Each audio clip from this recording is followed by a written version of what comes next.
High নমস্কার বন্ধু, good morning. আমি চন্দন মল্লিক। তোমরা দেখছো আমার ইউটিউব চ্যানেলে তোমাদের সকলকে স্বাগত। বন্ধুরা, তোমরা কেমন আছো? আশা করছি তোমরা সকলেই খুব ভালো আছো, আমি খুব ভালো আছি। বন্ধুরা, আজকে আমার আলোচ্য টপিক ক্লাস 10-এর ভৌতবিজ্ঞান। ক্লাস 10-এ ভৌতবিজ্ঞানের প্রথম অধ্যায় পরিবেশের জন্য ভাবনা। এখান থেকে আজকে আমি 27টি গুরুত্বপূর্ণ দু একটি বাক্যে উত্তর দাও প্রশ্ন তোমাদের সঙ্গে খুব সুন্দরভাবে আলোচনা করব, তোমাদের বোঝানোর চেষ্টা করব এবং তোমাদের মুখস্থ করার মতো করিয়ে দেবো। বন্ধুরা, আমি এই কোশ্চেনগুলো নিয়েছি ছায়ার ভৌতবিজ্ঞান সহায়িকা থেকে নিয়েছি, তোমাদের সঙ্গে শেয়ার করছি এবং বোঝানোর চেষ্টা করব। বন্ধুরা, তোমরা অবশ্যই শেষ পর্যন্ত মন দিয়ে ভালো করে শুনবে আর দেখবে, তবেই তোমরা বুঝতে পারবে। বন্ধুরা, শুধুমাত্র এই কোশ্চেনগুলি ক্লাস 10-এর জন্য ইম্পর্টেন্ট নয়, এগুলো যে কোনো কম্পিটিটিভ এক্সামের জন্য ভীষণ ইম্পর্টেন্ট। তোমরা যারা কম্পিটিটিভ এক্সামের জন্য প্রিপারেশন নিচ্ছ তাদের জন্য এই কোশ্চেনগুলো ভীষণ ইম্পর্টেন্ট। তো তাদেরকেও আমি বলি, তোমরাও শেষ পর্যন্ত মন দিয়ে ভালো করে শোনার চেষ্টা করবে, তবে তোমরা বুঝতে পারবে। বন্ধুরা, কয়েকটা মিনিটের ব্যাপার, তোমাদের টাইমটা নষ্ট হবে না। তোমাদেরকে যে 27টা কোশ্চেন আমি শেয়ার করছি, এই 27টা কোশ্চেনই এই টাইমটার মধ্যে তোমাদেরকে ভালো করে বুঝিয়ে দেবো এবং তোমাদেরকে মনে করানোর চেষ্টা করাবো।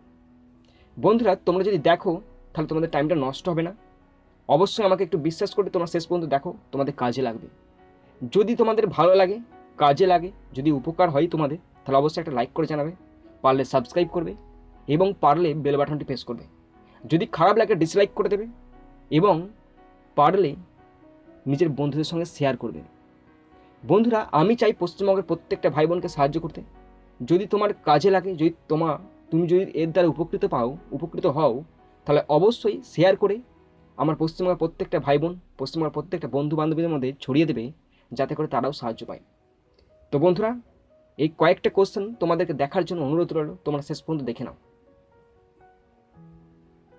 আজকে আমি 26 থেকে 52 পর্যন্ত কোশ্চেনগুলো আলোচনা করব।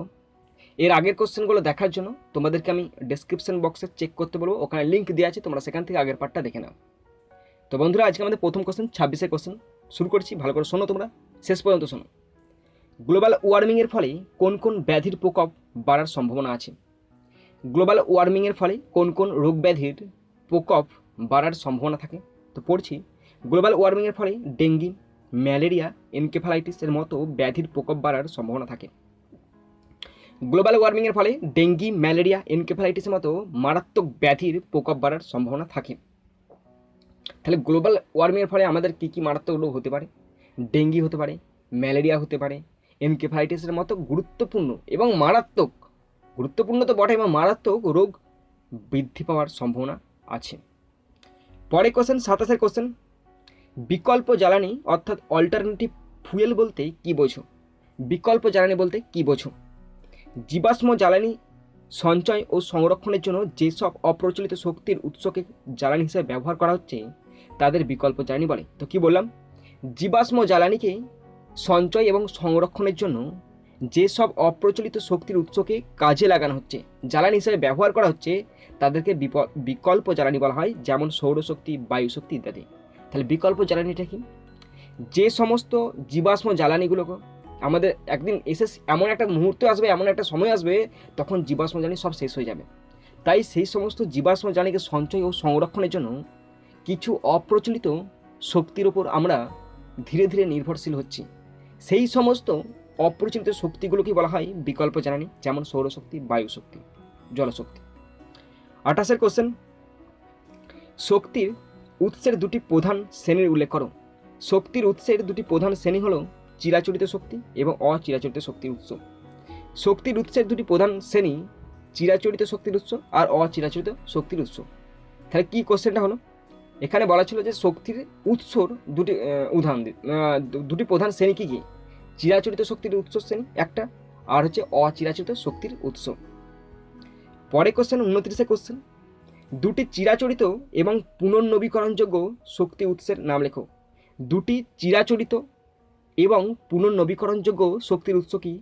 1 নম্বর জলপ্রবাহজনিত শক্তি অর্থাৎ জলবিদ্যুৎ, মানে জলকে কাজে লাগিয়ে টারবাইনের সাহায্যে যে শক্তি বা যে বিদ্যুৎ উৎপন্ন করা হয়। 2 নম্বর জীবভর শক্তি, যেমন জ্বালানি কাঠ। তাহলে দুটি চিরাচরিত এবং পুনর্নবীকরণযোগ্য শক্তির উৎস জলপ্রবাহজনিত শক্তি, যেমন জলবিদ্যুৎ, এবং জীবভর শক্তি মানে হচ্ছে জ্বালানি কাঠ। 30-এর কোশ্চেন, একটি চিরাচরিত কিন্তু নবীকরণযোগ্য শক্তির উৎসের নাম লেখো। একটি চিরাচরিত কিন্তু অপুনর্নবীকরণযোগ্য শক্তির উৎস হলো জীবাশ্ম জ্বালানি, যেমন কয়লা। কোশ্চেনটা তাহলে কি বলা ছিল? বলা ছিল যে একটি চিরাচরিত কিন্তু অপুনর্নবীকরণযোগ্য শক্তির উৎস, সেটা হচ্ছে জীবাশ্ম জ্বালানি, তার মানে হচ্ছে কয়লা। পরের কোশ্চেন 31-এর কোশ্চেন, দুটি অচিরাচরিত এবং পুনর্নবীকরণযোগ্য শক্তির উৎসের নাম লেখো। আনসার সৌরশক্তি, সমুদ্র শক্তি। কোশ্চেনটা বলা আছে দুটি অচিরাচরিত এবং পুনর্নবীকরণযোগ্য শক্তির উৎস সৌরশক্তি এবং সমুদ্র শক্তি। পরে কোশ্চেন 32-এর কোশ্চেন, দুটি অচিরাচরিত কিন্তু অপুনর্নবীকরণযোগ্য শক্তির উৎসের নাম লেখো। দুটি অচিরাচরিত কিন্তু অপুনর্নবীকরণযোগ্য শক্তির উৎস ভূতাপ শক্তি এবং পারমাণবিক শক্তি। দুটি অচিরাচরিত কিন্তু অপুনর্নবীকরণযোগ্য শক্তি হলো শক্তির উৎস হলো ভূতাপ শক্তি এবং পারমাণবিক শক্তি। 33-এর কোশ্চেন, সৌর উত্তাপক যন্ত্রগুলির ভেতরের দিকে কালো রং করা থাকে কেন? সৌর উত্তাপক যন্ত্রগুলির ভেতরের দিকে কালো রং করা থাকে কেন? কারণ কালো পৃষ্ঠতল সৌর বিকিরণ থেকে অধিক তাপ শোষণ করে। কেন সৌর উত্তাপক যন্ত্রগুলির ভেতরে কালো রং করা থাকে কেন? কেন না কালো পৃষ্ঠতল মানে আমরা জানি কালো রং তাপ শোষণ করে, তাই এখানে কালো রং করা থাকে। কিন্তু বলা আছে ওটাই বলা আছে সৌর উত্তাপক যন্ত্রগুলির ভেতরে দিয়ে কালো রং করা হয় কারণ কালো পৃষ্ঠতল সৌর বিকিরণ থেকে অধিক তাপ শোষণ করে বলে। 34-এর কোশ্চেন, কোন জ্বালানির তাপন মূল্য সবচেয়ে বেশি? কোন জ্বালানির তাপন মূল্য সবচেয়ে বেশি? সঠিক আনসার হাইড্রোজেন, 150 কিলোজুল পার গ্রাম। কোন জ্বালানির তাপন মূল্য সবচেয়ে বেশি? হাইড্রোজেন, 150 কিলোজুল পার গ্রাম। হাইড্রোজেনের তাপন মূল্য সবচেয়ে বেশি 150 কিলোজুল পার গ্রাম। 35-এর কোশ্চেন, ডিএনইএস পুরো কথাটি কি? ডিএনইএস পুরো কথাটি কি? Department of non conventional energy sources, অর্থাৎ অপ্রচলিত শক্তির উৎস দপ্তর। ডিএনইএস কথাটির পুরো কথাটি department of non conventional energy sources, অর্থাৎ অপ্রচলিত শক্তির উৎস দপ্তর। পরের কোশ্চেন 36-এর কোশ্চেন, প্রাকৃতিক গ্যাসের পাইপলাইন অনেক সময় ব্লক হয়ে যায় কেন? প্রাকৃতিক গ্যাসের পাইপলাইন অনেক সময় ব্লক হয়ে যায় কেন? কঠিন মিথেন হাইড্রেট গঠিত হওয়ার ফলে প্রাকৃতিক গ্যাসের পাইপলাইন অনেক সময় ব্লক হয়ে যায়। প্রাকৃতিক গ্যাসের পাইপলাইনের মধ্যে কঠিন মিথেন হাইড্রেট সৃষ্টি হয়, তার ফলে পাইপলাইন অনেক সময় ব্লক হয়ে যায়। প্রাকৃতিক গ্যাসের পাইপলাইনের মধ্যে অনেক সময় কঠিন মিথেন হাইড্রেট সৃষ্টি হয়, তার ফলে প্রাকৃতিক গ্যাসের পাইপলাইন অনেক সময় ব্লক হয়ে যায়। 37-এর কোশ্চেন, কয়লার খনিতে কয়লার স্তরে আবদ্ধ অবস্থায় যে জ্বালানি গ্যাসটি থাকে তা শক্তির এক সম্ভাবনাময় উৎস। গ্যাসটি কি? ভালো করে শোনো কোশ্চেনটাকে। কয়লার খনিতে কয়লার স্তরে আবদ্ধ অবস্থায় যে জ্বালানি গ্যাসটি থাকে তা শক্তির এক সম্ভাবনাময় উৎস। গ্যাসটি হচ্ছে মিথেন, CH4। কয়লার খনিতে কয়লার স্তরে আবদ্ধ অবস্থায় যে জ্বালানি গ্যাসটি থাকে সেটি শক্তির একটি উৎস, সেটি হচ্ছে মিথেন অর্থাৎ CH4। 37-এর কোশ্চেন, কোশ্চেনটা এখানে দেওয়া আছে এবার দেখো 38-এর কোশ্চেনটি আছে ফায়ার ড্যাম কি? ফায়ার ড্যাম কি? কয়লা খনিতে জমে থাকা মিথেন গ্যাসকে ফায়ার ড্যাম বলে। কয়লা খনিতে জমে থাকা মিথেন গ্যাসকে ফায়ার ড্যাম বলা হয়। এটি বায়ুর সাথে বিস্ফোরক মিশ্রণ উৎপন্ন করে ও খনিতে প্রায় অগ্নিকাণ্ডের সৃষ্টি করে। তো ফায়ার ড্যাম কি? কয়লা খনিতে জমে থাকা মিথেন গ্যাসকে ফায়ার ড্যাম বলে। এটি বায়ুর সাথে বিস্ফোরক মিশ্রণ উৎপন্ন করে ও খনিতে প্রায় অগ্নিকাণ্ডের সৃষ্টি করে। 39-এর কোশ্চেন, পেট্রো প্লান্টের উদাহরণ দাও। তো দেখো কি কি আছে। U4BAC,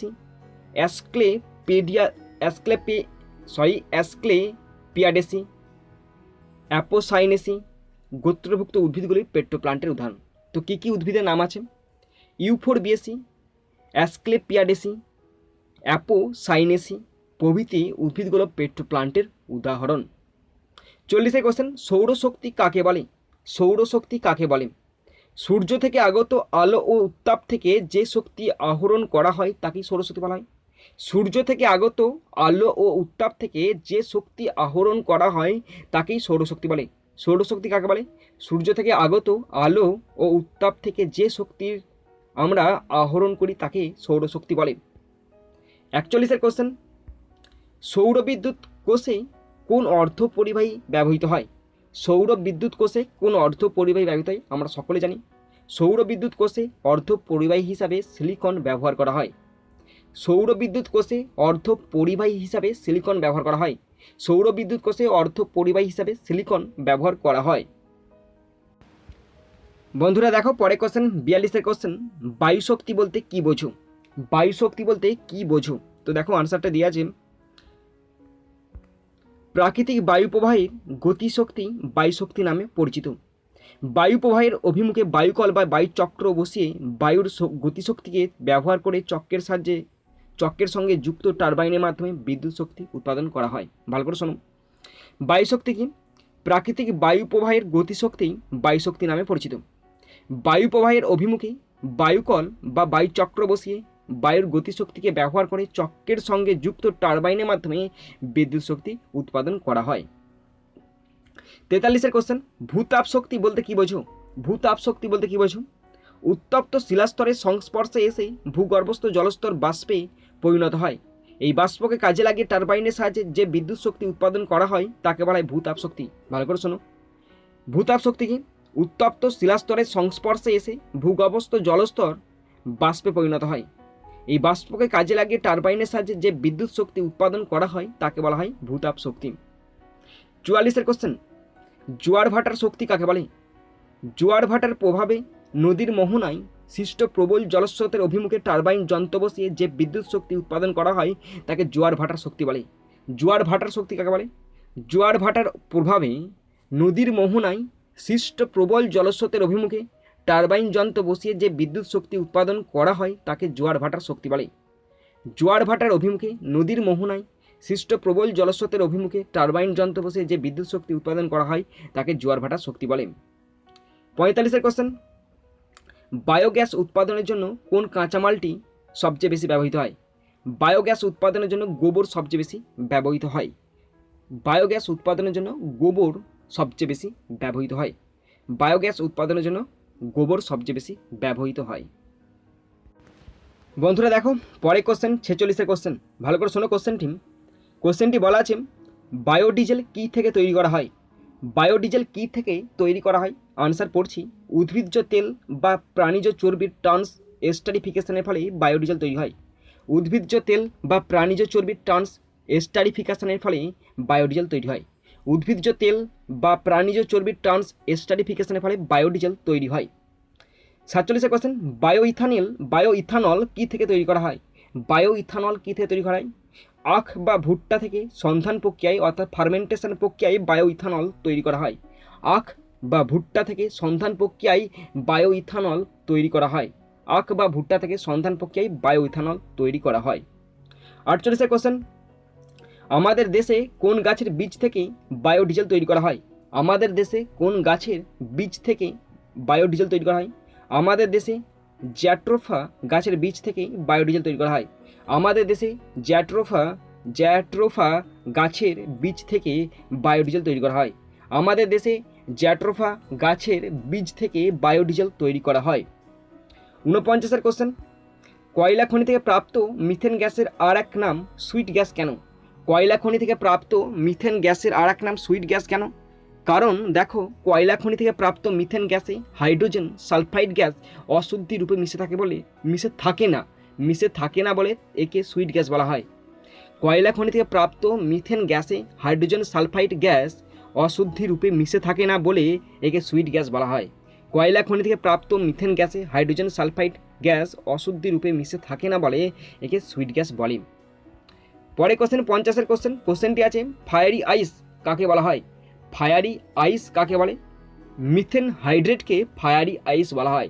মিথেন হাইড্রেটকে ফায়ারি আইস বলে। মিথেন হাইড্রেটকে ফায়ারি আইস বলে। পরের কোশ্চেন 51 কোশ্চেন, মিথেন হাইড্রেট কি? মিথেন হাইড্রেট কি? মিথেন হাইড্রেট একটি ক্লাসাকার কঠিন পদার্থ। জল অণুর সমন্বয়ে গঠিত বরফের মতো ক্লাসটির মধ্যে প্রচুর পরিমাণে মিথেন আবদ্ধ হয়ে এটি সৃষ্টি হয়। মিথেন হাইড্রেট কি? মিথেন হাইড্রেট একটি ক্লাসাকার কঠিন পদার্থ। জল অণুর সমন্বয়ে গঠিত বরফের মতো ক্লাসটির মধ্যে প্রচুর পরিমাণে মিথেন আবদ্ধ হয়ে এটির সৃষ্টি হয়। তাহলে মিথেন হাইড্রেট কি? মিথেন হাইড্রেট একটি ক্লাসাকার কঠিন পদার্থ। জল অণুর সমন্বয়ে গঠিত বরফের মতো ক্লাসটির মধ্যে প্রচুর পরিমাণে মিথেন আবদ্ধ হয়ে এটির সৃষ্টি হয়। 52 কোশ্চেন, লাস্ট কোশ্চেন আমাদের, শেষ কোশ্চেন কি বলা আছে দেখো, মিথেন হাইড্রেটের সংকেত লেখো। মিথেন হাইড্রেটের সংকেত 4CH4 23H2O। মিথেন হাইড্রেটের সংকেত 4CH4 23H2O। মিথেন হাইড্রেটের সংকেত 4CH4 23H2O। তো বন্ধুরা, আশা করছি তোমরা সকলে শেষ পর্যন্ত দেখেছো। যদি তোমরা দেখে থাকো তাহলে কোশ্চেনগুলো বুঝতে পারলে। তো বন্ধুরা, এখানেই শেষ করছি ভিডিওটি। সুন্দর থাকবে, সুস্থ থাকবে, টেক কেয়ার, থ্যাংক ইউ, জয় হিন্দ, বন্দে মাতরম।